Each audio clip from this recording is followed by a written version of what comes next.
করতে পেরেছি যে যেই নতুন প্রোগ্রামটা আসবে সেই প্রোগ্রামটা মাথায় রেখেই আমরা হচ্ছে একটা অ্যাপ ডেভেলপ করছি, আলহামদুলিল্লাহ, ওয়েব অ্যাপ, যেটা মোটামুটি দাঁড়িয়ে গেছে। এটা অক্টোবরের ফার্স্ট উইকে আমরা আশা করা যায় লঞ্চ করতে পারবো।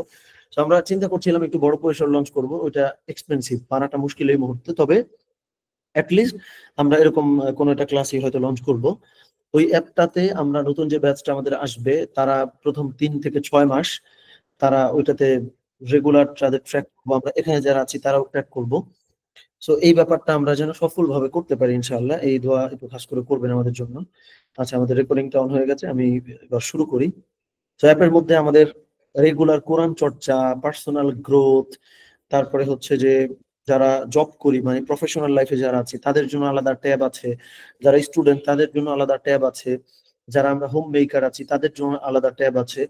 এইভাবে করে করে বানাচ্ছি, একটু কমপ্লিকেটেড, দোয়া করেন যেন হয়। এটা ফোন অ্যাপ ডিরেক্ট আমরা বানাচ্ছি না, এটা হলো ওয়েব অ্যাপ, মানে ফোনে পিসিতে সব জায়গায় একইভাবে ইউজ করা যাবে। ফোন অ্যাপ হইলে সমস্যা হলো ইনস্টল করতে হবে, আবার অ্যাপ স্টোরে যে কোনো অ্যাপ নামানো অনেক কঠিন, 6 মাস 1 বছর বসে থাকতে হয়। সো মোটামুটি আমরা ওয়েব অ্যাপ হিসেবে লঞ্চ করব। ওইটাকে আমরা হোম স্ক্রিনে অ্যাড করে রাখলে অ্যাপের মতোই ব্যবহার করতে পারবো, তবে এটা অনলাইনে আমরা ব্যবহার করব। সো এটা আমার মনে হয় যে মোটামুটি দ্রুত নামানোটা পসিবল এইভাবে যদি করি। সো এটার জন্য খাস করে দোয়া চাই। ওকে, সো আমরা যাই ইনশাআল্লাহ। আউযু বিল্লাহি মিনাশ শাইতানির রাজীম, বিসমিল্লাহির রহমানির রহিম। আজকে আমাদের কোরআনিক হালাকার সূরা বাকারার 9 নম্বর রুকু তথা 72 নম্বর আয়াত থেকে 82 নম্বর আয়াত পর্যন্ত আজকে আমরা আলোচনা করব। সো এইখানে মূলত আল্লাহ সুবহানাহু ওয়া তাআলা টু ফেসড পিপল যারা আছেন, যাদের মন নরম হয় না বা এইরকম এই সংক্রান্ত বিষয়গুলো নিয়ে আল্লাহ সুবহানাহু ওয়া তাআলা আলোচনা করছেন। এখন আসেন একটা ব্যাপার আমি একটু ক্লিয়ার করি। এই অস্পষ্টতা অনেক ক্ষেত্রে আমাদের মধ্যে তৈরি হইতে পারে, সেটা হলো যে পুরো কোরআন পড়ে আমরা দেখছি যে ম্যাক্সিমাম জায়গায় আল্লাহ সুবহানাহু ওয়া তাআলা, একটু খেয়াল করেন, ম্যাক্সিমাম জায়গায় আল্লাহ সুবহানাহু ওয়া তাআলা সফট স্কিল নিয়ে আলোচনা করছেন। মানে স্কিল তো আসলে দুই রকম, একটা হচ্ছে সফট স্কিল আর একটা হচ্ছে হার্ড স্কিল। হার্ড স্কিল কিরকম? যেমন হচ্ছে যে আমাকে শেখানো হইলো কিভাবে হচ্ছে আমি একটা মানে কোডিং শিখে আমি একটা অ্যাপ কি করে বানাবো, বা আমাকে হার্ড স্কিল শেখানো হইলো যে আমি একটা জুতা বা হচ্ছে যে একটা ফোন সেটা আমরা কিভাবে প্রোডাকশন করব। সো এইরকম জিনিসগুলো হলো হার্ড স্কিল। কিন্তু লক্ষ্য করে দেখেন আল কোরআনে আল্লাহ সুবহানাহু ওয়া তাআলা ম্যাক্সিমাম আয়াতে সফট স্কিল নিয়ে কথা বলছেন। কিভাবে চিন্তা করবা, কিভাবে বলবা, কিভাবে বলবা না, কিভাবে লেনদেন করবা, কিভাবে রিজিকের বরকত বাড়াবা, এইরকম বিষয়ক আল্লাহ সুবহানাহু ওয়া তাআলা আলোচনা তুলনামূলক বেশি। এইটার আসলে প্রজ্ঞাটা কি এইটা আমি একটু বলি। কারণ হচ্ছে আপনি দেখেন যে কোনো স্কিল 6 মাসে আপনি শিখে ফেলতে পারবেন, যে কোনো স্কিল। কোনোটা হয়তো 1 বছর, কোনোটা আবার 3 মাসেও শেখা সম্ভব। তার মানে যেই জিনিসটা খুব দ্রুত শিখে ফেলা যায় ওইটা কিন্তু রিপ্লেসেবল, মানে ওইটা কিন্তু রিপ্লেস করে ফেলা যায়। ধরেন আগে যারা প্রোগ্রামিং ল্যাঙ্গুয়েজ জানতেন তারা কিন্তু হচ্ছে যে এখন এআই দিয়ে কোড লেখা যায়, তার মানে যে এইটা না, তার মানে কিন্তু এটা না যে আর প্রোগ্রামিং ল্যাঙ্গুয়েজ শিখে কোনো লাভ নাই, আমি এটা মিন করতেছি না। মানে হলো যে কোনো হার্ড স্কিল এগুলো কিন্তু আপনি খেয়াল করে দেখেন এটা কিন্তু চেঞ্জেবল, এটা চেঞ্জ হয়ে যায়, এটা রিপ্লেসেবল। ফলে এইটা নিয়ে আল্লাহ সুবহানাহু ওয়া তাআলা কিন্তু খুব কম আলোচনা করছেন। আল্লাহ সুবহানাহু ওয়া তাআলা এমন জিনিস নিয়ে আলোচনা করছেন যেইটা যদি আপনার মধ্যে ভালো থাকে তাহলে যে কোনো কিছু দ্রুত শেখাও যায়, যে কোনো কিছু মুখস্থ করা যায়, ক্যারিয়ারে ভালো করা যায়। মানে আমি যদি আর একটু সিম্পলিফাই করে বলি, আল্লাহ সুবহানাহু ওয়া তাআলা, আমি একটু বড় করে, এটা একটু গুরুত্বপূর্ণ কেন, ফান্ডামেন্টাল কিছু জায়গা। আচ্ছা, সেটা হলো দুইটা, একটা হলো হোয়াট আর একটা হচ্ছে ওয়াই এবং হচ্ছে হাউ। ওকে, আর এটা হচ্ছে হোয়াট। তার মানে আল্লাহ সুবহানাহু ওয়া তাআলা পুরো কোরআন আপনি পড়ে দেখবেন ম্যাক্সিমাম জায়গায় আল্লাহ সুবহানাহু ওয়া তাআলা ওয়াই এবং হচ্ছে হাউ, কেন এবং হচ্ছে কেমনে, এইটা নিয়ে অনেক বেশি আলোচনা করছেন। হোয়াট কি, এইটা নিয়ে খুব কম আলোচনা আল্লাহ সুবহানাহু ওয়া তাআলা করছেন। কারণ হোয়াট যেটা, এইটা তো ভাই আমার যদি ওয়াই এটা পরিষ্কার থাকে, আমার যদি হাউ এটা পরিষ্কার থাকে, তাহলে হোয়াট এটা যে কোনো কিছু যে কোনো টাইমে অ্যাচিভ করা সম্ভব, যে কোনো কিছু যে কোনো টাইমে সলভ করা সম্ভব। সো আমরা কিন্তু মূলত হাউ নিয়ে আলাপ করি বেশি বা ওয়াই নিয়ে আলাপ করি বেশি, মানে আমরা চেষ্টাও করছি সেটা করার ইনশাআল্লাহ। তো এই জায়গাটা একটু ক্লিয়ার করলাম যে কোরআন এবং সুন্নায় আপনি গেলেও দেখবেন যে প্রচুর জায়গায় মানে হচ্ছে হাদিসে রাসূল সাল্লাল্লাহু আলাইহি ওয়াসাল্লাম, আল কোরআনে আল্লাহ সুবহানাহু ওয়া তাআলা হাউ নিয়ে প্রচুর কথা বলছেন। এটা এত গুরুত্বপূর্ণ কেন দেখেন, মাত্র 23 বছরে, মানে হলো 40 থেকে 63, মাত্র 23 বছর বয়সে রাসূলুল্লাহ সাল্লাল্লাহু আলাইহি ওয়াসাল্লাম একটা সভ্যতা তৈরি করছেন। এটা আপনি একবার চিন্তা করেন তো। মাত্র 23টা বছরে একটা মানুষ একটা সিভিলাইজেশন ফর্ম করে গেছেন, যেই সিভিলাইজেশনটা বছরের পরে বছর, যুগের পরে যুগ, শতাব্দীর পরে শতাব্দী টিকে তো আছেই, আরো প্রচারিত হচ্ছে, আরো ইনহ্যান্সড হচ্ছে। তার মানে এটা তো একটা সভ্যতা। আপনি জানতেছেন, আমি আপনার বললাম ভাই সভ্যতা তৈরি করেন, হোয়াট, যে কি আমি সভ্যতা তৈরি করব, ঠিক আছে। কিন্তু নবী করিম সাল্লাল্লাহু আলাইহি ওয়াসাল্লামের ওয়াইটা এবং হাউ, কিভাবে তিনি ওইটা ফর্ম করবেন, কেন তিনি সেটা ফর্ম করবেন, এটা এতটা মজবুত ছিল, এতটা স্ট্রং ছিল যে 23 বছরে এমন একটা জিনিস নবীজি তৈরি করে গেছেন। মানে নবীজি তৈরি করে গেছেন বলতে আমি এটা বোঝাচ্ছি না যে ইসলাম ধর্ম মুহাম্মদ সাল্লাল্লাহু আলাইহি ওয়াসাল্লাম তার আবিষ্কৃত কিছু, এটা কিন্তু না। মানে এটা তো নবীজির রেসপন্সিবিলিটি, এটা তো নবীজি সাল্লাল্লাহু আলাইহি ওয়াসাল্লামের দায়িত্ব ছিল। তো ওইটাকে নবীজি এমন সুন্দর করে তৈরি করে গেলেন 23 বছর। এটা কিন্তু লম্বা কোনো টাইম না। মানে বাংলাদেশে একজন স্টুডেন্টের একটা ভালো জব পেতে 22, 23, 24, 25 বছর লেগে যায়, কোনো ক্ষেত্রে সেটাও হয় না।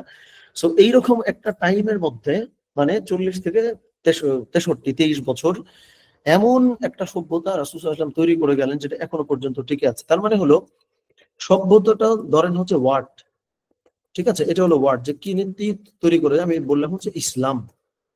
এখন আসেন, এইটা নবীজি তৈরি করেছেন 23 বছরে, তো এটা ভাই তৈরি করা সম্ভব না। এটা কেমনে সম্ভব যে 23 বছর এমন একটা জিনিস এমন ভাবে প্রেজেন্ট করে যাওয়া, যে যুগের পরে যুগ, জামানার পরে জামানা। আচ্ছা, স্ক্রিন তো দেখা যাওয়ার কথা। আরো কয়েকজন একটু বলেন তো স্ক্রিন দেখা যাচ্ছে কিনা। আই গেস দেখা যায়। আমাদের একজন বোধহয় বলছেন দেখা যায়, একটু কয়েকজন আমাদের জানান, তাহলে আমি মনে করবো যে দেখা যায়। তাহলে আমাদের তার বোধহয় সমস্যা হচ্ছে। একটু কয়েকজন আমাদের বলেন স্ক্রিন দেখা যায় কিনা। আচ্ছা, আরো বলেন কয়েকজন। আনিস ভাই আচ্ছা দেখা যায়। তাহলে সাদিয়া আপনি একটু কাইন্ডলি বের হয়ে আবার জয়েন করেন, তাহলে বোধহয় সলভ হয়ে যাবে ইনশাআল্লাহ। ওকে। তার মানে হলো আমাদের জীবনে যেটাতে সব থেকে বেশি আমরা ফোকাস দিই সেটা হচ্ছে হোয়াট। এটা কিন্তু সব থেকে কম গুরুত্বপূর্ণ, ঠিক আছে। এইটাই আমি হাইলাইট করতে যাচ্ছি। সব থেকে বেশি গুরুত্বপূর্ণ হলো ওই জিনিসটা কত এফিশিয়েন্টলি আমি আসলে করতে পারি, কত দ্রুততম সময়ের মধ্যে ওই জিনিসটা আমি আসলে নামাইতে পারি বা লঞ্চ করতে পারি। তাহলে রাসূল সাল্লাল্লাহু আলাইহি ওয়াসাল্লামের জীবনে হাউ এন্ড ওয়াই, এই ব্যাপারটা আপনি খেয়াল করেন। ওয়াইটা সবার আগে। নবী করিম সাল্লাল্লাহু আলাইহি ওয়াসাল্লাম 40 বছর বয়স পর্যন্ত দৌড়ে বেরিয়েছেন, হেলফুল ফজল গঠন করেছেন, হীরা গুহায় গিয়ে তিনি বসে থাকতেন, পড়ে থাকতেন, তার চাচার সঙ্গে সিরিয়ায় যেতেন, ব্যবসা করতেন। মানে এহেন কোনো কোথাও নাই যে নবী করিম সাল্লাল্লাহু আলাইহি ওয়াসাল্লাম ছুটে বেড়ান নাই বা দৌড়ান নাই। এটা করবার চেষ্টা করেছেন, ওটা করেছেন। মানে এত তাড়না তার মধ্যে কেন ছিল? কারণ তিনি মানুষের কল্যাণে কাজ করতে চাইতেন। এই জন্য খুব ইয়াং এজে, তখন তো তিনি নবী না, তিনি হিলফুল ফুজুল গঠন করছেন, তিনি ওই বিজনেস করছেন, এইটা করছেন, এত কিছু, এত ওয়ার্ক নবীজি করেছেন। কারণ তার মধ্যে একটা স্ট্রং ওয়াই ছিল যে আমি কি করতে চাই আসলে। সো এইটা যখন 40 বছর বয়সে ওয়ার্ড যখন নবীজি পেয়ে গেলেন, যে আল্লাহ সুবহানাহু ওয়া তাআলা তাকে বললেন যে তুমি এইটা করবা, এইটা যখন নবী করিম সাল্লাল্লাহু আলাইহি ওয়াসাল্লাম পেয়ে গেলেন, তখন আপনি মক্কার জীবনটা দেখেন, মদিনায় যাওয়ার আগ পর্যন্ত, এটা বোধহয় 10 বছর বা 13 বছর, এই মুহূর্তে এক্সাক্ট নাম্বারটা আমি বলতে পারতেছি না, মানে 10 থেকে 13 এরকম দুইটা নাম্বারের একটা হবে। রাসূল সাল্লাল্লাহু আলাইহি ওয়াসাল্লাম মক্কাতে থাকলেন। তখন নবী করিম সাল্লাল্লাহু আলাইহি ওয়াসাল্লাম কি করলেন, ওই যে ওয়ার্ড, ওই যে রিসালাত তাকে দেয়া হইছে, এটা পেয়ে আর কোনো কিছু তিনি করেন নাই। খেয়াল করে দেখেন, প্রচুর ডিপ ওয়ার্ক করতেন, ফোকাস ওয়ার্ক করতেন, সাহাবীদেরকে তৈরি করবার চেষ্টা করতেন। ওমর রাদিয়াল্লাহু তাআলা আনহুকে বা আবু বকর রাদিয়াল্লাহু তাআলা আনহুকে, আলী রাদিয়াল্লাহু তাআলা আনহুকে, তার স্ত্রী খাদিজা রাদিয়াল্লাহু তাআলা আনহাকে এইরকম ফোকাস দিয়ে তিনি হচ্ছে তৈরি করলেন। তার মানে ওই যে মিশনটা তাকে দেয়া হয়েছিল, ওই মিশনটা কিভাবে করলে সব থেকে বেশি পৃথিবীব্যাপী ছড়ায় যাবে, এই কিভাবে এটা নিয়ে রাসূল সাল্লাল্লাহু আলাইহি ওয়াসাল্লাম মদিনায় যাওয়ার আগ পর্যন্ত কাজ করছেন। যখন তিনি মদিনায় চলে গেলেন, মদিনায় যাওয়ার পরে সেটাকে আরো ব্যাপক পরিসরে আপনি দেখেন বুম করলো। একদম দেশ থেকে দেশান্তরে, মানে হচ্ছে সাহাবীরা গেলেন, অমুকে গেলেন, তমুকে গেলেন। এইভাবে করে করে এটাকে অনেক বড় করা হয়েছে। সো এইটা হলো একটা স্ট্রাকচার, যে কিভাবে আমাদের লাইফটা লিড করা উচিত। আমাদের ওয়াই, আমাদের হাউ। সো এই ওয়াই এবং হাউ এইটা নিয়েই আল্লাহ সুবহানাহু ওয়া তাআলা আল কোরআনে প্রচুর কথা বলেছেন এবং নবীজিও বলছেন। সো আমাদের জীবনে আমি কি করতেছি থেকেও বেশি ইম্পর্টেন্ট হলো ওইটা আমি কেন করতেছি আর কেমনে করতেছি। আবার বোঝেন, মানে আমরা যেই প্রফেশনে আছি বা যেই ইউনিভার্সিটি, স্কুল, কলেজ যেখানে আমরা আছি না কেন, বা কিছু করছি অথবা করছি না, সব ক্ষেত্রে আপনি সংসার দেখেন, আপনি অফিস, আদালত, বিজনেস যা করেন না কেন, কি করতেছেন এটা কিন্তু খুব একটা ইম্পর্টেন্ট না। ওইটা কেন করতেছেন এবং কিভাবে করতেছেন আপনি খেয়াল করে দেখেন, এই দুইটা প্রশ্নের উত্তর যার কাছে আছে তার আসলে কিছুই দরকার হয় না। তো এই জন্য আপনি আল কোরআন যখন ঘাটাঘাটি করবেন দেখবেন আল্লাহ সুবহানাহু ওয়া তাআলা এই ব্যাপারটা প্রচুর হাইলাইট করেন। ওকে, আমরা শুরু করি আজকে তাহলে ইনশাআল্লাহ, অনেক আলাপ হয়ে গেল। সো যাই হোক, তাহলে গ্রুপের নাম নিয়ে মোটামুটি একটা ডিসিশন আমরা আসতে পারছি যে আমরা প্রফেটিক প্রোডাক্টিভিটি সার্কেল এইটা নিয়ে, এটা হচ্ছে আমাদের গ্রুপের নাম হবে। এবং ইংলিশটার ব্যাপারে আমি বোধহয় সম্মতিটা বেশি পেলাম। আমাদের আনিসুর রহমান ভাই একটা ডিফারেন্ট প্রস্তাবনাও দিয়েছিলেন, স্কিলস নাম রাখবার। সো আমি ওইটা নিয়ে একটু চিন্তা করি, তবে সম্ভাবনা আছে আমি সার্কেলটাই বোধহয় রাখবো, যেহেতু আমরা অনেকেই ওটার সঙ্গে আলহামদুলিল্লাহ সম্মত আছি। ওকে, তাহলে সূরা বাকারার আজকে 9 নম্বর রুকনে আমাদের আলোচনা, 72 থেকে 82 নম্বর আয়াত। 72 নম্বরে আল্লাহ সুবহানাহু ওয়া তাআলা বলেছেন, যেটা মানে হাফ আমরা গত ক্লাসে বোধহয় আলোচনা করছি, যে ওই যে বনী ইসরাঈলদের সময় একটা ঘটনা ঘটেছিল যে তখন একজন লোককে হত্যা করছে। কে হত্যা করছে এটা খুঁজে বের করা যাচ্ছে না। তখন ওরা কি করছিল, আল্লাহ সুবহানাহু ওয়া তাআলা এই ব্যাপারগুলো জানিয়েছেন যে মানে ওয়াইদ কাতালতুম নাফসান ফাদারাতুম ফিহা, ওয়াইদ মানে আর যখন, কাতালতুম নাফসান তোমরা একজন মানুষকে মেরে ফেলছিলা, ফাদারাতুম ফিহা এবং নিজেদের মধ্যে এক একজনকে হচ্ছে এক এক প্রশ্ন করতেছে, মানে দায় সন্দেহ করতেছিল, এই তুমি করছো বা তুমি করছো, এইভাবে একে অপরকে তোমরা ডাউট করে চলছিলা বা সন্দেহ করে যাচ্ছিলা। তখন আল্লাহ সুবহানাহু ওয়া তাআলা বের করে দিয়েছিল আসলে কে এই কাজটা করছে। সো এইখানেও দেখেন আপনি সাইকোলজিক্যাল একটা ব্যাপার লক্ষ্য করবেন। আমি আধুনিক তাফসীরটা বলি। মানুষ যখন অন্যায় ঢাকতে চায় তখন সাধারণত সেলফ ডিফেন্স মেকানিজম কাজ করে। অন্যকে দোষারোপ করা, অস্বীকার করা বা বিতর্ক করা, এটা কিন্তু কোনো ভালো প্র্যাকটিস না, বুঝলেন? সমাজ বিজ্ঞানে একে ব্লেম শিফটিং বলা হয়। আমাদের জীবনেও যখন আমরা ভুল করি তখন সততার পরিবর্তে আমরা দোষ ঢাকতে ব্যস্ত হয়ে পড়ি বা ওই দোষটা ঢাকবার চেষ্টা বেশি করে। এই এক সততা ও সত্যতা স্বীকারের গুরুত্ব বোঝায়। দেখেন এই যে ফান্ডামেন্টালটা, আবার বোঝেন এই যে ফান্ডামেন্টাল, এটা বনী ইসরাঈলদের সময়ে ছিল, এখনো আছে। কিন্তু বনী ইসরাঈলদের সময় হয়তো এআই ছিল না। আমি কিন্তু এটা বলতেছি না ওদের সময় কি ছিল না ছিল, কারণ এটা নিয়ে তো প্রচুর ডিবেট আছে। যে ধরেন এই যে পিরামিড গুলা কেমনে তৈরি হয়েছে, বা হচ্ছে আমরা এখন যেই সিভিলাইজেশন গুলা দেখি বা আমরা এখন যে টেকনোলজি দেখি বা সায়েন্স বুঝি, সম্ভাবনা আছে যে পৃথিবী একটা টাইমে এত বেশি শাইন করছিল। আবার বোঝেন সম্ভাবনা এটাও থাকতে পারে যে পৃথিবীতে টেকনোলজি টুলস এগুলা একটা টাইমে হয়তো এত শাইন করতো, সেগুলা ভেঙে গেছে। মানে ধরেন নূহ আলাইহিস সালামের সময় একবার সমস্ত কিছু ভাঙছে। তো এরকম হয়তো হয়েছে যে আমরা যেই সায়েন্স এন্ড টেকনোলজি নিয়ে এত চেষ্টা করতেছি, এগুলা নবীরা এক সময় করে গেছে। এগুলা ভেঙে যাওয়ার পরে আমরা সেগুলারে আবার হয়তো ডিসকভার করার চেষ্টা করতেছি। হইতেই পারে, নাও হইতে পারে। মানে এটা তো হাইপোথেটিক্যালি আমরা বলতেছি, তাই না? সো তার মানে হলো এই যে সায়েন্স এন্ড টেকনোলজি এগুলো তো সময়ের সাথে পরিবর্তন হয়, কিন্তু পরিবর্তন হয় না কোন জিনিস, সেইটা নিয়ে কিন্তু আল্লাহ সুবহানাহু ওয়া তাআলা আলোচনা করছেন। দেখেন ওদের মধ্যে যে সেলফ ডিফেন্স মেকানিজম, কিছুটা হইলে দেখবেন একটা ছোট বাচ্চা, একদম ছোট একটা বাচ্চা, ওর কাছ থেকে একটা গ্লাস পড়ে গেছে, ও হয়তো মানে ইশারা দিয়ে, মুখে বলতে পারে না, হয়তো ইশারা দিয়ে বলে অমুকে করছে।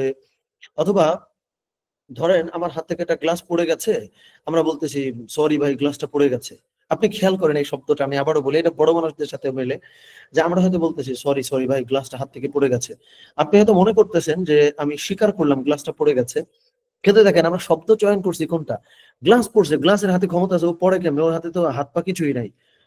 আমরা কিন্তু এটা বলি না ভাই সরি গ্লাসটা ফেলাই দিছি। মানে বিষয়টা হলো যেটা আমার অনিচ্ছায় হয় সেটাও তো আসলে আমিই করি, তাই না? একটা গ্লাসের কি ক্ষমতা আছে ও হাত থেকে ছুটে দৌড় দিয়ে পড়ে যাবে? তার মানে এই যে প্রবণতা, যে আমরা দোষ একটা করলে অনেক সময় স্বীকারও করি এমন ভাবে যে আসলে মনে হয় করি নাই। আর যারা ভালোবাসে তারা তো অবশ্যই স্বীকার করি। ওই স্বীকারোক্তির মধ্যেও কিন্তু এমন সব টার্মস বা এমন কোন ওয়ার্ডিং থাকে বা শব্দ চয়ন যেটাতে মনে হইতেছে যে এটা বোধহয় আমি করি নাই। তো এইটা যদি আমরা চেঞ্জ করি, দেখেন আমি আরেকটা জিনিস বলি, কেন এই যে বারবার, মানে আজকে এটা নিয়ে একটু বেশি আলোচনা করব যেহেতু শুরুতে আমরা সিরাত নিয়ে একটু কথা বলছি। সো গ্রোথ মাইন্ডসেট আর হচ্ছে ফিক্সড মাইন্ডসেট। তো এখন আল্লাহ সুবহানাহু ওয়া তাআলা আমাদেরকে কিন্তু এই গ্রোথ মাইন্ডসেট ব্যাপারটাই বারবার বলেন। এখন তুমি কি শিখবা না শিখবা, ধরেন আজ থেকে আমার বয়স ধরেন 40, 45, 50 বা 60 বা 65, যে কোনো একটা এজের আমি আছি। এখন টেকনোলজি তো বারবার আসবে, এটা আবার 20 বছর পর চেঞ্জ হয়ে যাবে। যদি আমার মধ্যে লার্নিং ক্যাপাসিটি থাকে বা ওই মানসিকতাটা থাকে যে ভাই আমি যখন জামানায় যেটা আসবে ওইটা আমি আসলে শিখতে চাই, এই মেন্টালিটিটা, আল্লাহ সুবহানাহু ওয়া তাআলা বললেন ইকরা বিসমি রাব্বিকাল্লাযী খালাক, 40 বছর বয়সী রাসূল সাল্লাল্লাহু আলাইহি ওয়াসাল্লামকে বললেন পড়া শুরু করো। বোঝেন, মানে 40 ইয়ার্স ওল্ড রাসূল সাল্লাল্লাহু আলাইহি ওয়াসাল্লাম, তখন তাকে প্রথম বাক্য দেয়া হয়েছে ইকরা বিসমি রাব্বিকাল্লাযী খালাক, পড়া শুরু করো। তার মানে এই যে আমরা বলি না যে প্রচুর আমি দেখছি কর্পোরেট ট্রেনিং বা নানান রকম জায়গায় গ্রোথ মাইন্ডসেট, ফিক্সড মাইন্ডসেট, এগুলো নিয়ে ব্যাপক আলোচনা করা হয়। এখন ইসলামের মধ্যে এটা এত সুন্দরভাবে, গ্রোথ মানে কি যে আমি সময়ের সাথে সাথে চেঞ্জ হব, ফিক্সড মানে কি আমি চেঞ্জ হব না। তো ইসলামে রাসূল সাল্লাল্লাহু আলাইহি ওয়াসাল্লামকে আল্লাহ সুবহানাহু ওয়া তাআলা পড়াশোনা শুরুই করাইলেন 40 বছর বয়সে। সেইখানে আমাদের বয়স 40, 45, 50 হয়ে গেলে আমরা মনে করি আরে ভাই এগুলা কিছু বুঝি না, যেমন আর কিছু। সো আমাদের কিন্তু ওইটার সাথে অ্যাডপ্ট কইরা চলতে পারাই ছিল মূলত ইসলাম। তো এই ক্যাপাবিলিটি বা এই মাইন্ডসেট গুলা নিয়ে আল্লাহ সুবহানাহু ওয়া তাআলা কিন্তু প্রচুর আলোচনা করেন। এখানে টুল তো কোনো ফ্যাক্ট না, আমার মধ্যে মানসিকতাই হচ্ছে এরকম হবে যে আমি শিখতে চাই, আমি করতে চাই, আমি গড়তে চাই, আমি ভাঙতে চাই, তৈরি হতে চাই। এই মানসিকতাটা থাকাটা জরুরি। কি শিখবেন না শিখবেন এটা তো ব্যাপার না। ওকে, সো আল্লাহ সুবহানাহু ওয়া তাআলা এই ব্যাপারটা এখানে হাইলাইট করলেন। তাহলে কোনটা আমরা দেখলাম যে মানুষ হিসেবে আমাদের একটা প্রবণতা আছে যে আমরা সেলফ ডিফেন্স মেকানিজমে চলে যাই, সচেতন ভাবে বা অসচেতন ভাবেও।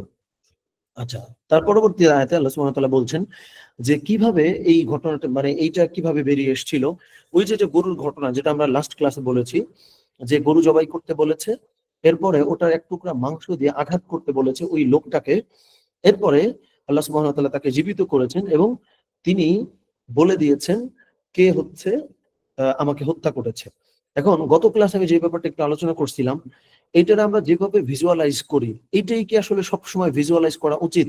যে আমি একটা মাংসের টুকরা ছুঁড়ে মারলাম, সে উঠে বসে পড়ে সে বলতে আরম্ভ করলো।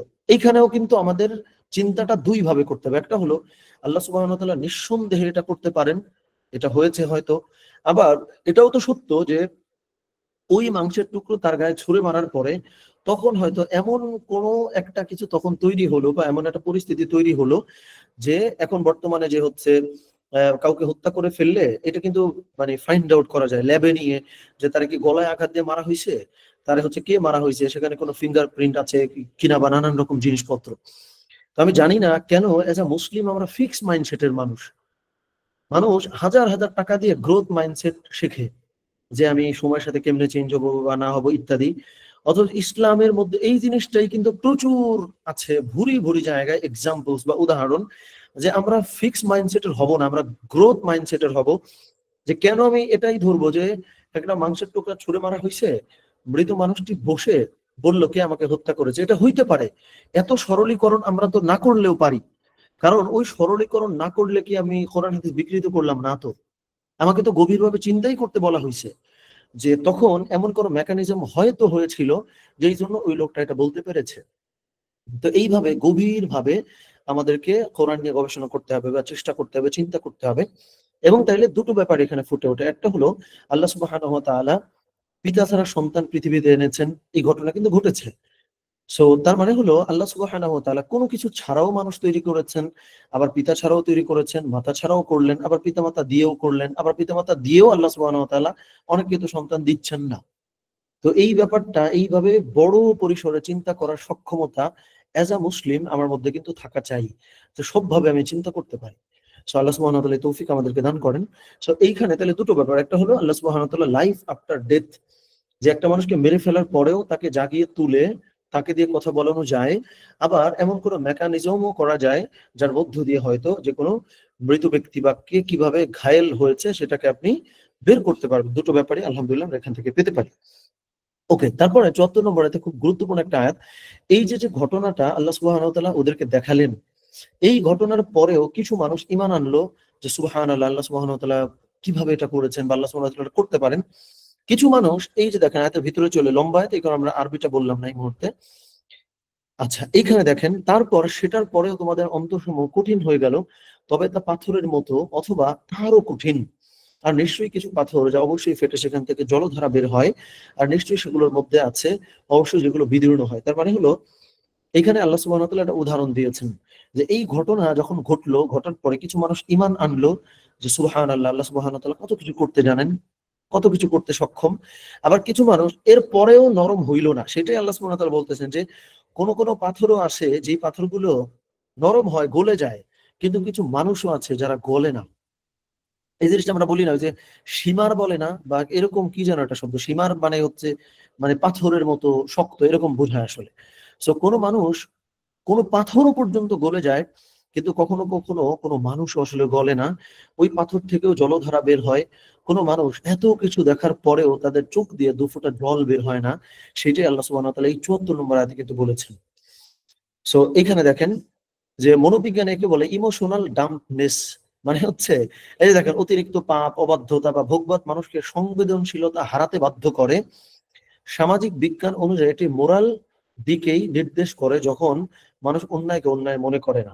তার মানে হচ্ছে আমরা পাপ করতে করতে, গুনাহ করতে করতে, চিন্তার ক্ষমতা হারাতে হারাতে এমন একটা জায়গায় চলে গেছি, আমার মধ্যে আর চেতনা নামক ব্যাপারটা আমি হারাই ফেলছি। এই ব্যাপারটা কিন্তু এখানে বলা হয়েছে। যেমন আমি খুব ছোটবেলায়, আমার এখনো মনে আছে, মানে আমাদের কোন একজন টিচার বোধহয়, হ্যাঁ আমাদের কোন একজন শিক্ষক একটা টি শার্ট পরে আসছেন, একটা গেঞ্জি। তো ওইখানে লেখা থিঙ্ক অর পেরিশ। পেরিশ মানে কি? মরে যাওয়া বা ধ্বংস হয়ে যাওয়া। আর থিঙ্ক মানে হচ্ছে চিন্তা করা। তার মানে হলো চিন্তা করো নাইলে মরে যাও।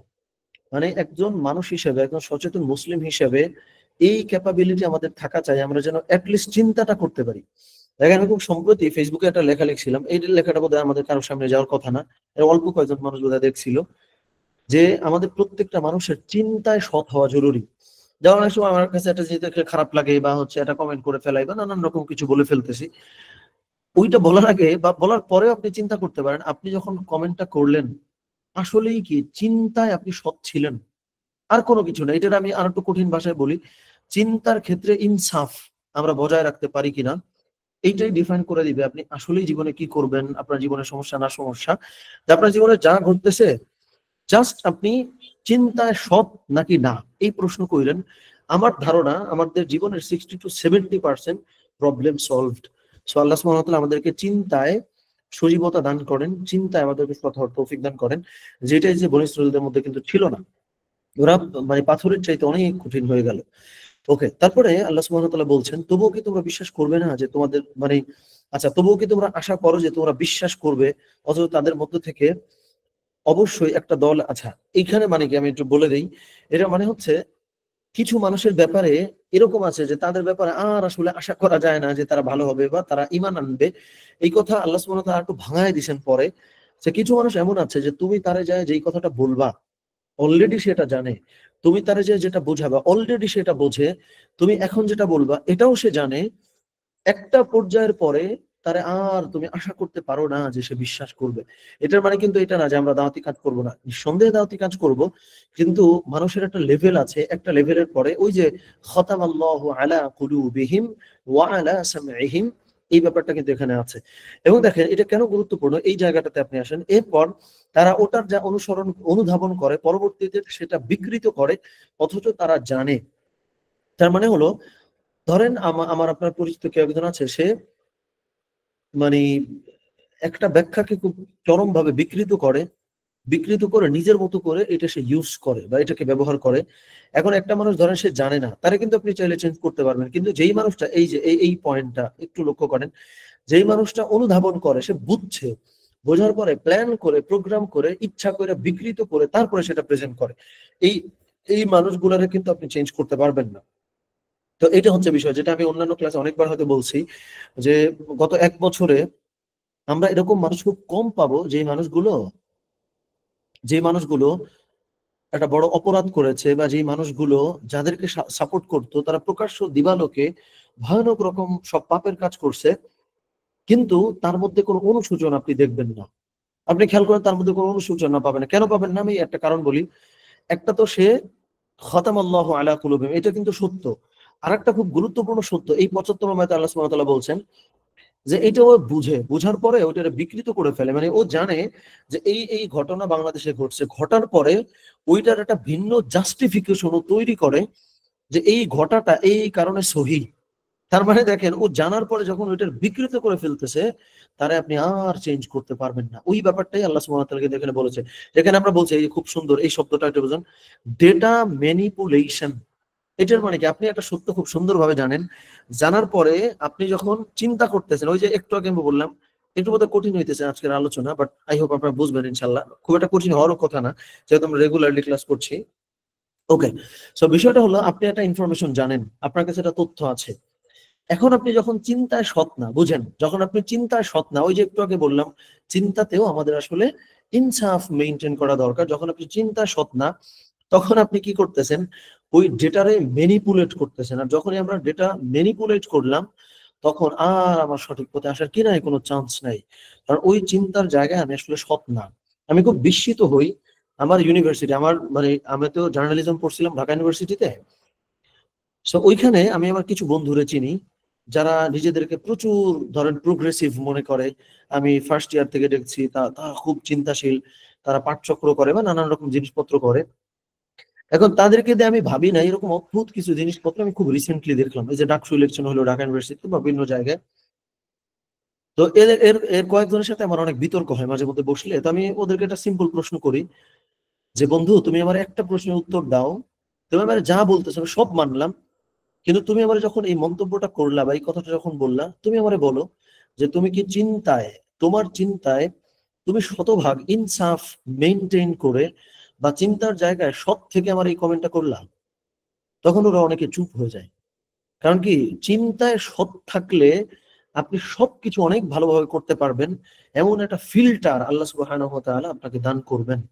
সো এইটাই বলা যায়, আপনি যখন অনেক জ্ঞান হবে, তখন যখন আপনি অসৎ হবেন, তখন ওই অনেক জ্ঞান দিয়ে নতুন পাওয়া জ্ঞানটারে ম্যানিপুলেট করে উল্টাপাল্টা এমন জিনিস আপনি হাজির করবেন, প্রেজেন্ট করবেন, যে আপনি মন থেকে না চাইলে আপনাকে আর ভালো বানানো যাবে না।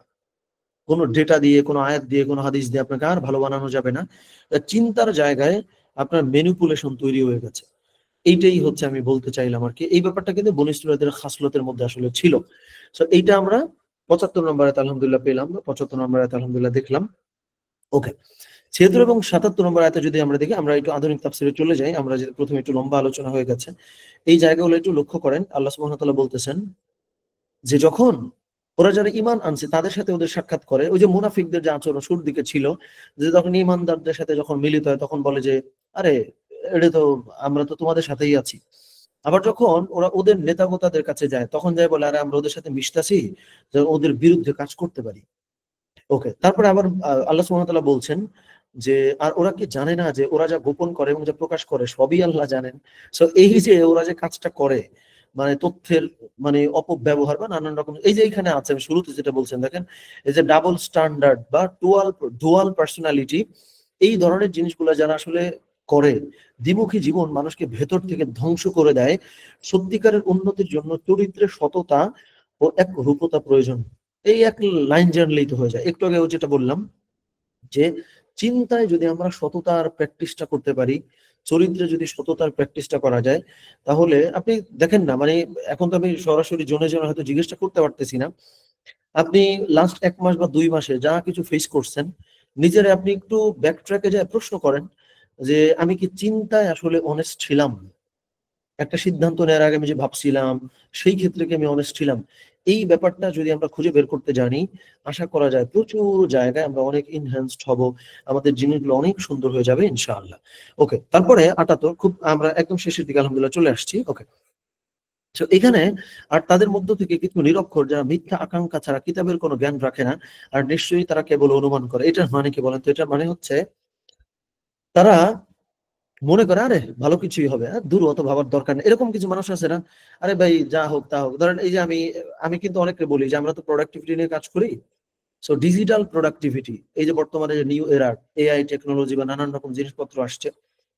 সো আমরা তো ওই যে প্রোগ্রামটা আনতেছি আমরা, কত, হ্যাঁ ৮ সপ্তাহের যে প্রোগ্রামটা আলহামদুলিল্লাহ আনতেছি, ওখানে কিন্তু আমাদের এই যে digital productivity and technological adaptation, এইটা নামে আমাদের একটা টোটাল উইক আছে।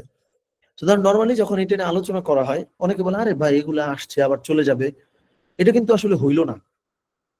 এটা কিন্তু হইল না। কারণ হচ্ছে আপনি যখন এই যে এই জিনিসটা এখানে বলা, আপনি দেখেন যে ল্যাক অফ ক্রিটিক্যাল থিংকিং বা আরো বিষয় আছে এখানে, আপনি ডিরেক্ট আয়াতের অনুবাদটাই আমি দেখাই। আর তাদের মধ্য থেকে কিছু নিরক্ষর যারা মিথ্যা আকাঙ্ক্ষা ছাড়া কিতাবের কোনো জ্ঞান রাখে না, নিশ্চয়ই তারা কেবল অনুমান করে। দুইটা ব্যাপার এখানে, একটা ছিল ওরা যেইভাবে বিলিভ করতো যে আরে অত কিছু মানার দরকার নেই, আরে পরকালে মুক্তি তো পাবোই, এত কিছু মেনটেন করার দরকার কি, আমরা ইমান তো একবার আনছি, ইমান কি কখনো যায় নাকি, এরকম। অথচ হাদিসে রাসূলুল্লাহ সাল্লাল্লাহু আলাইহি ওয়াসাল্লাম বলেছেন যে জাদ্দিদু ঈমানাকুম, যে তোমরা তোমাদের ঈমানকে প্রতিনিয়ত নবায়ন করতে থাকো। সো এইটা একটা, অনেক মানুষকে আমরা এটাও বলতে দেখবো, আরে ধর জান্নাতে তো যাবোই, এত ভাবার কি দরকার, এটা একটা। এবং আরেকটা যেটা, এই যে আমি একটু আগে বললাম যে আমরা যেহেতু দুইটা লেয়ার আলহামদুলিল্লাহ সমস্ত আয়াতের ব্যাখ্যাটা করি, আরেকটা হলো আমরা যদি প্রতিনিয়ত জ্ঞান অর্জন না করে আমরা যদি ভাবি আরে ধরু, মানে এই যে মিথ্যা আঁকা, আরে কিছু হবে না, আসলে তো কিছু কিছু কিন্তু ঠিকই হয়ে যায়। খেয়াল করে দেখেন, আজকে 10 না আরো বড়, মানে ধরেন 15-20 বছর আগে, মানে যখন তো আসলে ইন্টারনেট ছিল কিনা আমি জানি না, কারণ আমি তো ইউজ করি নাই, আমি বুঝতাম না অত আগে এত কিছু। সো আমি ছোট সময়ের কথা যদি বলি, বা আজ থেকে ধরেন 2015 সালের কথাই বলেন, যখন আমি মোটামুটি বুঝি, আমি 2015 সালে বোধহয়, হ্যাঁ 2015 সালে আমি এসএসসি পরীক্ষা দেই, মানে মেট্রিক পরীক্ষা। সো তখন কিন্তু আমরা ক্লাসে এখন যারা আছি, আমরা কেউ আমার থেকে কম বয়সে আছি, কেউ আমার থেকে বেশি বয়সে আছি, সবাই একটু কানেক্ট করার চেষ্টা করি যে তখন যেই দৃশ্য ছিল এখন কি সেটা আছে। ধরেন আপনি এখন যদি কোনো একটা অফিসে আপনি জব নিতে চান, আর আপনি যদি বলেন যে আমি হলো কম্পিউটার বুঝি না, বা আমি হচ্ছে মোবাইল বুঝি না, আপনারা কিন্তু কেউ জব দিবে না, আসলে কিন্তু কেউ দিবে না। আরে ভাই ফোন চালাইতে পারো না, এখন তোমার আমি ফোন শেখাবো নাকি, বা কম্পিউটার চালাইতে পারো না, আমি তোমার এগুলো শেখাবো নাকি।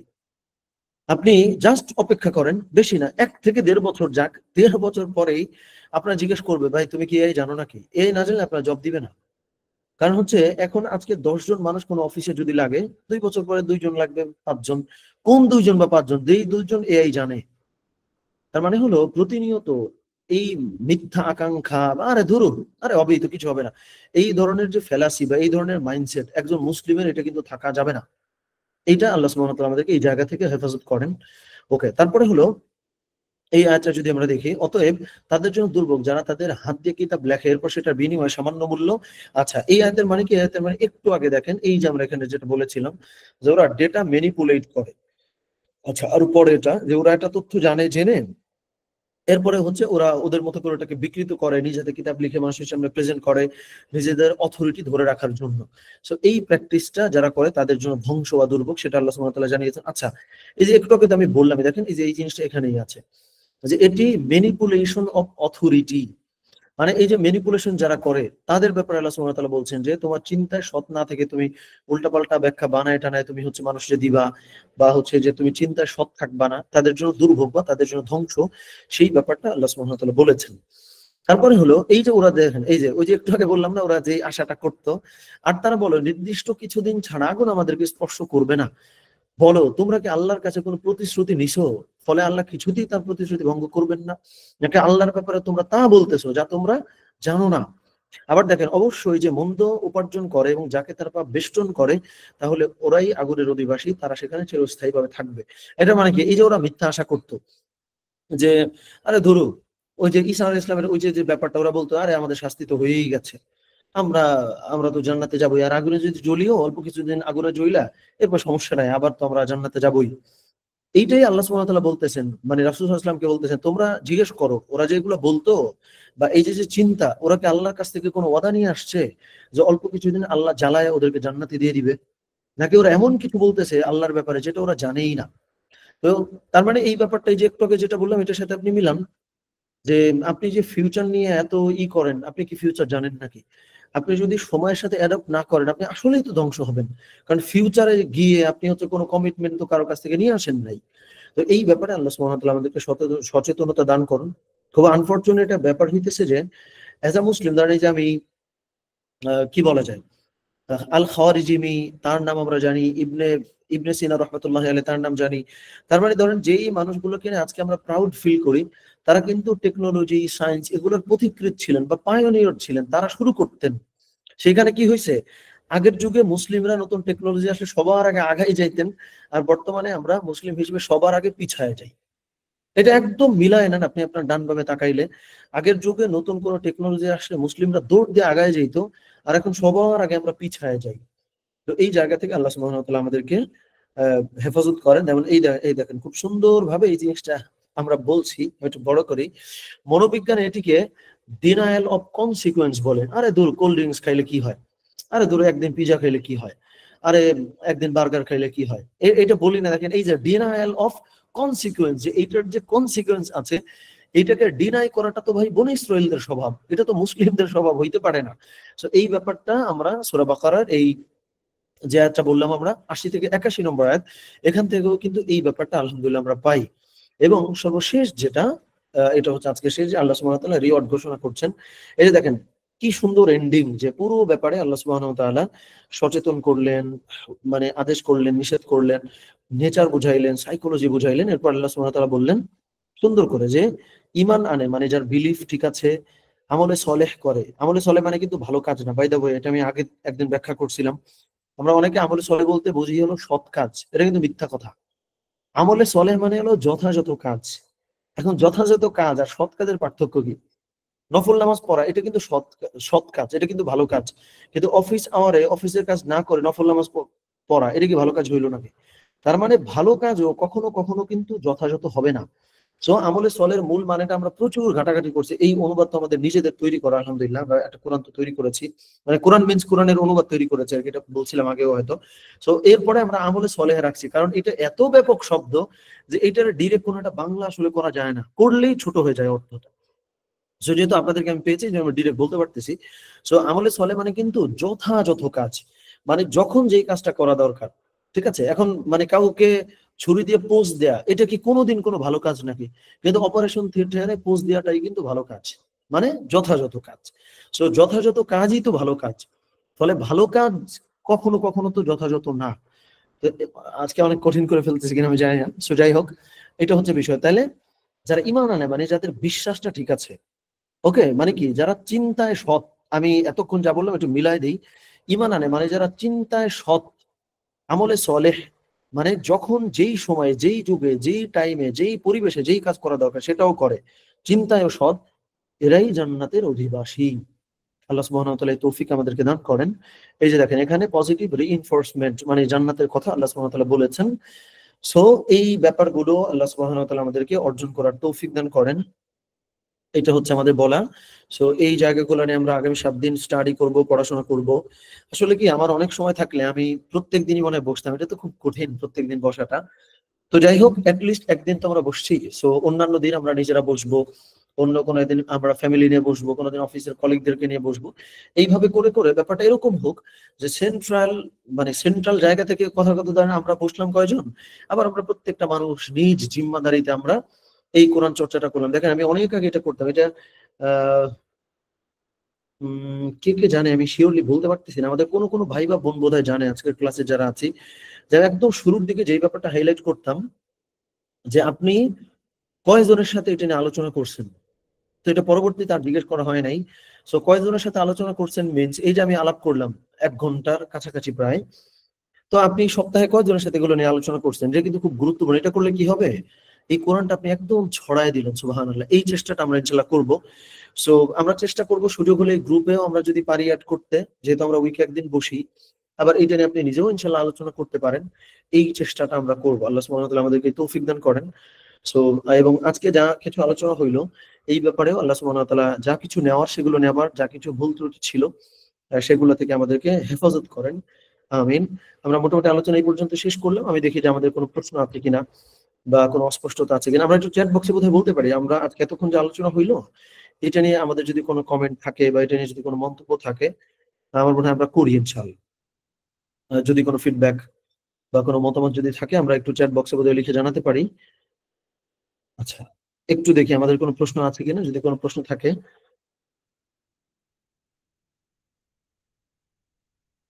ওকে, আচ্ছা আমরা দেখি আরো কোনো প্রশ্ন আছে কিনা। আচ্ছা, একান্ত যদি লিখে বলা না যায়, যদি এরকম হয় হ্যান্ড রেজ করেন, আমি দেখি বলার সুযোগ দেই এবং বলার ক্ষেত্রে আমরা খুব কুইকলি বলে ফেলার চেষ্টা করি। আচ্ছা, ঠিক আছে, আমি একটু দেখি 1 মিনিট।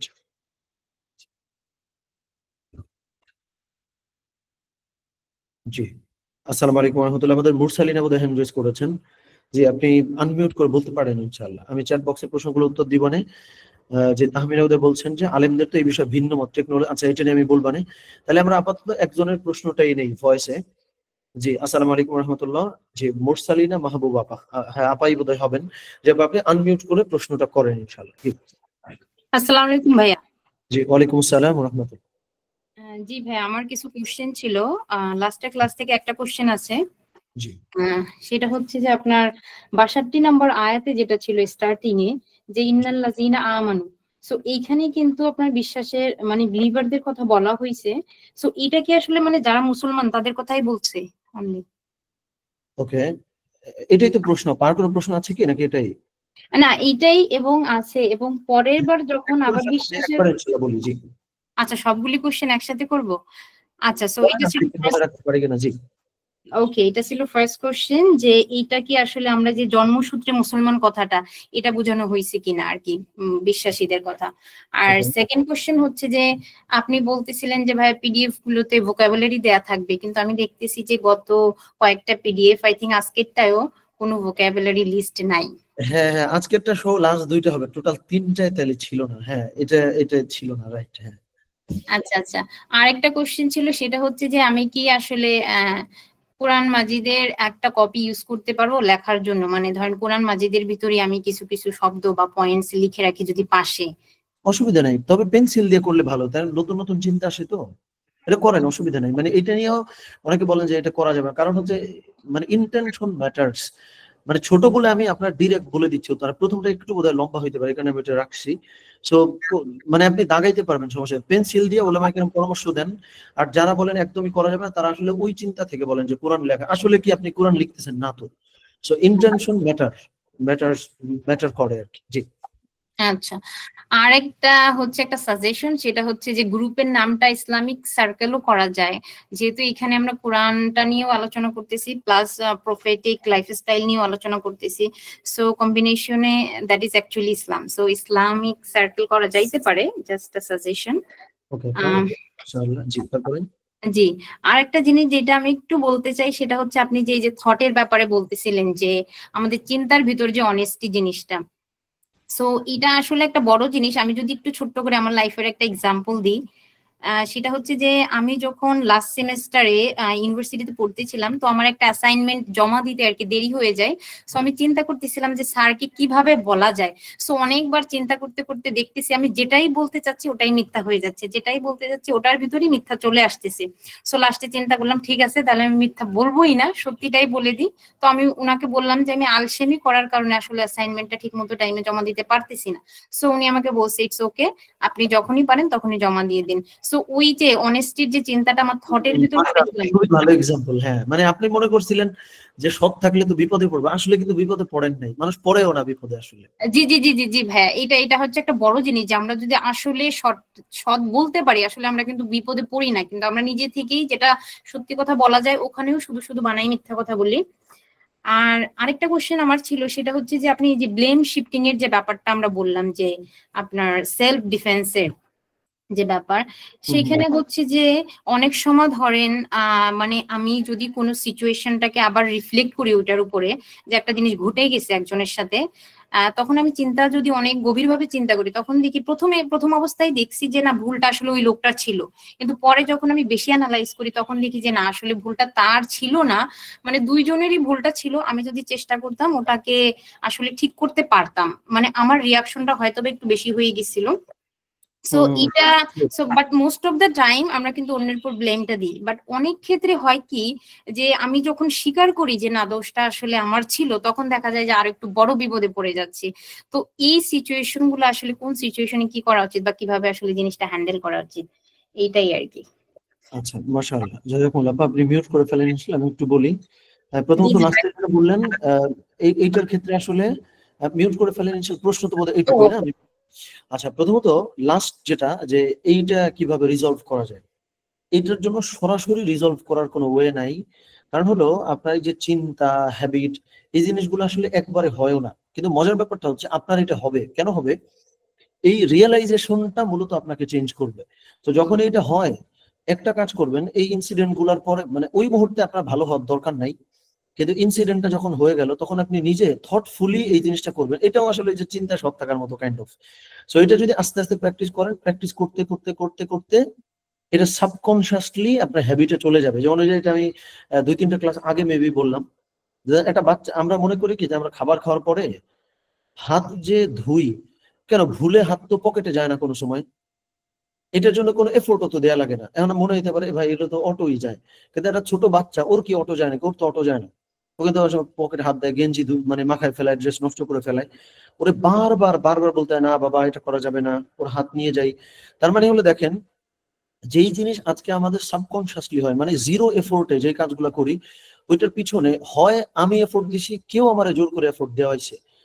তো এইভাবেই আপনি যখন ইনসিডেন্ট গুলো ঘটে আপনি প্রতিনিয়ত রিয়েলাইজ করবেন, ভাববেন, লিখবেন, এইভাবে করতে করতে একটা পর্যায়ে আপনি দেখবেন আপনার এই চিন্তাগত পরিশুদ্ধি অর্জন হবে। এইটা আচ্ছা, প্রথম যেটা বলছেন এটা আমি বলি, ওই দিনও ক্লাসে বলছিলাম, এটা মনে আছে কিনা, সেটা হলো ওই যে আল্লাহ সুবহানাহু ওয়া তাআলা বললেন যে যারা ঈমান আনবে, যারা ইহুদি, যারা কুফরি, তার মানে কি? তার মানে হলো আমরা যে ধরে নিলাম জন্মসূত্রে আমরা মুসলিম মানে পার পেয়ে গেছি, না।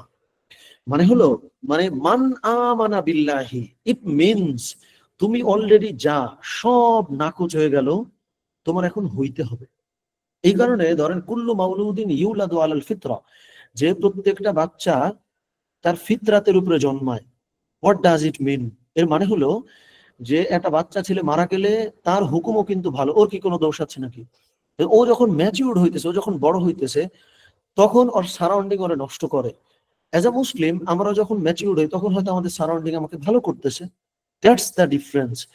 সো মান আমানা মানেই হলো পেছনে আপনি মুমিন হন, যা হন না কেন, ইমান, ইসলাম, আমলে সলে এগুলো আপনাকে করতে হবে, করে করেই ইমানটাকে লালন করতে হয়। সো আই গেস এই জায়গাটা আলহামদুলিল্লাহ পরিষ্কার হয়েছে। ওকে, আমি হচ্ছে একটু দুইটা প্রশ্ন বোধহয় আমাদের চ্যাট বক্সে আসছে, তো এটা নিয়ে একটু গভীরভাবে ভাবলে আরো ক্ল্যারিটি আসবে, আই হোপ। ওকে, আমাদের শবনম আপা বোধহয় বলেছেন। জি ভাই, আচ্ছা, থ্যাংক ইউ। জি আপা, জাযাকুমুল্লাহু খায়ের। আচ্ছা, আচ্ছা, ফিক্স না থাকে তাইলে আমাদের কি মনে হয়? আচ্ছা, ওকে, আচ্ছা, শবনম আপনাদের বলেছেন যে মৃত্যুর ওখানে মাংস ছুঁড়ে মারার ব্যাপারটা আসলে ক্লিয়ার না। আল্লাহ সুবহানাহু ওয়া তাআলা যখন ধরেন, আচ্ছা আমি একটু অন্য একটা উদাহরণ দিয়ে বলি, যে অনেক জিনিস আছে না থট প্রভোকিং, যে আপনি একটা হঠাৎ একটা লাইন কোথাও দেখলেন যেটা আপনার চিন্তা জায়গা একদম নাড়ায় ফেললো। তো আল কোরআনে প্রচুর আয়াত আছে এরকম যেটা থট প্রভোকিং, যেটা আপনার চিন্তা করাবে। তো এই যে মাংসের ব্যাপারটা কিন্তু তাই। এখানে আল্লাহ সুবহানাহু ওয়া তাআলা সরাসরি বলে দেন নাই, বা বলে কোথাও আপনি খেয়াল করে দেখেন আল্লাহ সুবহানাহু ওয়া তাআলা ডিরেক্ট বলে দেনও না। ওই মাংসের থ্রুতে ওই মৃত ব্যক্তির কে তাকে হত্যা করেছে এটা বের হয়ে আসছে। এটা হচ্ছে মূল। এখন এটার অবশ্যই এটাও তো আল্লাহ সুবহানাহু ওয়া তাআলা করতে পারেন যে মাংসের টুকরা ছুঁড়ে মারার পরে ওই ব্যক্তির মধ্যে রূহ চলে আসছে, আসার পরে সেই লোকটা স্বীকার করেছে। 50-50। আবার এমনও হইতে পারে যে ওই মাংসের ওসিলায় তাকে দিয়ে মানে কোনো সায়েন্টিফিক কোনো মেকানিজম বা কিছু একটা করে তার থেকে জানা হয়ে গেছে। এখানে কেন আমাদের এইটা জরুরি যে আমি একটা ডিসিশন নিয়ে ফেলবো, ওই সময় এইটাই ঘটছিল। তো এটা কিন্তু আল্লাহ সুবহানাহু ওয়া তাআলার ন্যারেশনের একটা স্টাইল, যে ডিরেক্ট আপনি একটা কিছু বলে ফেলবেন, হ্যাঁ এটাই হয়েছিল। তার মানে আপনি খেয়াল করেন এই আয়াতের রিলেভেন্স আপনি নষ্ট করে দিলেন এই ডিসিশনটা দিয়ে দিয়ে। সো এই আয়াতের পারপাস হচ্ছে এইটা। এটাও একটু জটিল হইলো মেবি, বাট আমার মনে হয় যে আমি যেটা বলতে চাইছি এটা আলহামদুলিল্লাহ বোঝা যাওয়ার কথা। সো এটা নিয়ে আমরা চিন্তা করব, ডিসিশনে তো যাওয়ার দরকারও নাই। ওটাও আল্লাহ সুবহানাহু ওয়া তাআলা করতে পারেন, এটাও আল্লাহ সুবহানাহু ওয়া তাআলা করতে পারেন। একটা বলা মানে তো আল কোরআনের যেই মানে নানান ডাইমেনশনে চিন্তা করার যে সুযোগ, এইটা কিন্তু আমরা নষ্ট করে ফেললাম। কোরআনের সৌন্দর্য কিন্তু এখানেও নিহিত, যে এইভাবে আসলে কোরআন কি করা যায়। সো যাই হোক, এটা ডিরেক্ট তো কেউ প্রমাণ বলতে পারবে না যে হিস্ট্রিতে এটা পাওয়া গেছে, এটা হয়েছে। কোনো একদিন হয়তো গবেষণা এটাও কোনো একদিন বেরিয়ে আসবে যে এইভাবে আল্লাহ সুবহানাহু ওয়া তাআলা এটা করেছিলেন। কারণ আল্লাহ সুবহানাহু ওয়া তাআলা ওটা করতেও তো সক্ষম, যে মাংসের টুকরা ছুঁড়ে মারবে ওই লোকটা জাগ্রত হয়ে বলবে, এটাও তো করতে তো আল্লাহ সুবহানাহু ওয়া তাআলা সক্ষম। সো মানে দুটোর যে কোনো একটাই তখন আসলে হয়েছে। ওকে, এটা আমি বললাম শবনম আপার কথা। খাদিজা নাসরিন আপা বোধহয় বলেছেন আচ্ছা, আমি একটি গ্রুপ, আলহামদুলিল্লাহ খুবই ভালো। এই যে দেখেন আমাদের খাদিজা নার্গিস আপা কিন্তু নিজে বোধহয় একটা গ্রুপ করেছেন, গ্রুপ করে ওই গ্রুপে আলোচনাগুলো করছেন, খুবই ভালো। আমরা কিন্তু সবাই যার যার জায়গা থেকে এগুলোকে ছড়িয়ে দিতে পারি। আমরা যাদেরকে আমরা ওই গ্রুপে রাখবো তাদেরকে এখানে আপনি আনতে পারেন, তাদেরকে তাদের কনভিনিয়েন্ট টাইমে আপনি নিজে আলোচনা করতে পারেন। কারণ আমাদের মূল পারপাস হলো কোরআনকে ছড়িয়ে দেওয়া, কোরআনের চিন্তাকে ছড়িয়ে দেওয়া। এই জায়গাটা পূরণ হবে যে কোনো কাজের মাধ্যমে, সেই কাজই অবশ্যই আমরা করব, এবং হচ্ছে ওই কাজে আল্লাহ সুবহানাহু ওয়া তাআলা আমাদেরকে বারাকা দেন, এই দোয়া করি আমরা। তো আমার মনে হয় যে এই পর্যন্ত আজকে রাখি। তাহলে আমরা গ্রুপের নাম নিয়ে আমাদের আপাও একটু আগে একটা পরামর্শ দিলেন, আমি সেটাও দেখি। মানে ইসলামিকটা বললে ইসলাম তো অনেক বড়, এটাও অনেক সময় আমরা পেরে উঠি না। ওই জায়গা থেকে আমি সিরাতের ব্যাপারটা চিন্তা করছিলাম, যদি আমি একটু চিন্তা করি তবে চান্সেস ইজ হাই যে আমি বোধহয় প্রফিটিক প্রোডাক্টিভিটি সার্কেল বা স্কিল বা এই টাইপের কোন একটা নাম বোধহয় রাখবো, যেটার মধ্যে ব্যাপকতাও থাকলো, আবার আমরা বুঝলামও যে আমরা কোন লাইনে আসলে আগাচ্ছি। সো ঠিক আছে, ইনশাআল্লাহ আহ আমাদের জন্য একটু কাজ করে দোয়া করবেন। আমরা কিছু কাজ করছি, আল্লাহ সুবহানাহু ওয়া তাআলা আমাদেরকে কাজগুলো যেন মানে মানে করতে পারি, সেই বারাকা দান করেন, এবং কাজগুলো যেই কারণে করতেছি আল্লাহ সুবহানাহু ওয়া তাআলা এই কারণগুলো যেন যথাযথভাবে পূরণ করেন। এবং হচ্ছে আমরা একদম শুরুতে বললাম কোর্সের কথা, আমি বোধহয় গত ক্লাসে বলছিলাম, যেটা আমি খুব কম বলি। তো অলরেডি আমাদের আরো কয়েকজন লাস্ট উইক থেকে এই পর্যন্ত জয়েন করছেন। ওইটাতে কেউ জয়েন করতে চাইলে আমরা করতে পারি ইনশাআল্লাহ, কারণ আমি ওইটাতে আমরা এই ওয়েব অ্যাপটা বানায়ে ওই ব্যাচে যারা থাকবে তাদের রেগুলার ডেটা আমার কাছে আসলে পাঠাইতে পারবে। তারা পাঠায় কোন ভাবে, এটা পরবর্তীতেও পারা যাবে, এটা যে খালি এখন তা না, এটা আমি বলে দিই ভাঙায়। তবে ওইখানে যারা আমরা জয়েন করবো তাদের তো ওই ওয়েব অ্যাপের অ্যাক্সেসটা আমরা দিব। দেওয়ার পরে প্রতিদিন সে কি করতেছে বা করছে না, এইটা রেগুলারলি মানে ব্যাকএন্ডে ওই ডেটা জমতে থাকবে। জমলে সে মাস শেষে বা সপ্তাহে ওইটা ডাউনলোড করবে, ডাউনলোড করে ডেটা আমাদেরকে সাবমিট করবে। তাহলে তাহলে আমরা ডায়াগনোজ করতে পারবো যে আপনি কয়দিন এটা করছেন বা কয়দিন করেন নাই। এইভাবে করে আমরা মোটামুটি এটা প্ল্যান করেছি। যেহেতু গত বছর আমরা অক্টোবরে শুরু করলাম, তখন আমরা ফার্স্ট একটা ব্যাচ করেছিলাম, তারপরে আলহামদুলিল্লাহ দুটো ব্যাচ আমরা করিয়েছি। তবে মনে হইলে এটা আরো ভালো করা যায়, সেই চিন্তা থেকে আমরা মাঝে বেশ কিছুদিন অফ রেখেছিলাম। চিন্তা করে করে ওইটারে আর একটা বিগার ভার্সন আমরা তৈরি করেছি যেন আমরা এটা করতে পারি। সর্বোপরি কথা হলো আমরা যাই বলছি আল্লাহ সুবহানাহু ওয়া তাআলা সেটার মানে ভুলগুলো দূর করে দিয়ে সঠিকটাই যেন করার তৌফিক দান করেন। একটু খাস করে আমরা দোয়া করব, আমাদের জন্য দোয়া করি, সবাই সবার জন্য সবাই দোয়া করি। আমিন। আসসালামু আলাইকুম ওয়া রাহমাতুল্লাহি ওয়া বারাকাতুহু।